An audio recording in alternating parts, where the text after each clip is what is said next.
முதலமைச்சரின் தாய்மானவர் திட்டம். பூவிதழ் எங்கும் பனித்துளிகள், காற்றசைவில் வீழ்ந்திடாமல் மெல்ல அசைந்தாடும் மணப்புல் மலர்கள். 17ஆம் நூற்றாண்டில் வாழ்ந்த புகழ்பெற்ற ஜப்பானிய ஹைக்கூ கவிஞர் மட்சுவோ பாஷோவின் அழகியல் ததும்பும் இக்கவிதை வரிகள் இயற்கையின் படைப்புகளுக்கு இடையே காணப்படும் ஆழமான பிணைப்பை மனிதர்களுக்கு உணர்த்திச் செல்கிறது. இயற்கையினையும் உள்ளடக்கிய உலக உடன்பிறப்பு நேயத்தை உள்வாங்கி உருவாக்கப்பட்டதுதான் முதலமைச்சரின் தாய்மானவர் திட்டம்.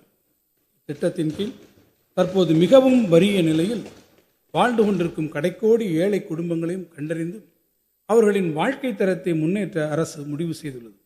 ஆதரவற்றோர், தனித்து வாழும் முதியோர், ஒற்றை பெற்றோர் குடும்பங்கள், பெற்றோரை இழந்த குழந்தைகள், மனநலம் குன்றியவர்கள், மாற்றுத்திறனாளிகள், சிறப்பு குறைபாடுடைய குழந்தைகள் உள்ள குடும்பங்கள் போன்ற சமூகத்தின் விளிம்பு நிலையில் வாழும் மக்கள் அனைவரும் இத்திட்டத்தின் கீழ் அடையாளம் காணப்பட்டு அவர்களுக்கு தேவையான அடிப்படை வசதிகள் மட்டுமின்றி அரசு நலத்திட்டங்களில் முன்னுரிமை வழங்கப்படும். முதற்கட்டமாக மிகவும் வறிய நிலையில் உள்ள சுமார் 50,000 குடும்பங்களில் குழந்தைகள் தங்களின் 2 பெற்றோரையும் இழந்து தங்களது உறவினர்களின் பாதுகாப்பில் வளர்ந்து வருவது தெரிய வந்துள்ளது. தாயுமானவரின் கரங்கள் இக்குழந்தைகளை அரவணைத்து தொடர்ந்து பாதுகாத்திடும் வகையில் இக்குழந்தைகளின் 18 வயது வரையிலான பள்ளி படிப்பு வரை இடைநிற்றலின்றி அவர்கள் கல்வியை தொடர மாதம் 2000 ரூபாய் உதவித்தொகை வழங்கப்படும்.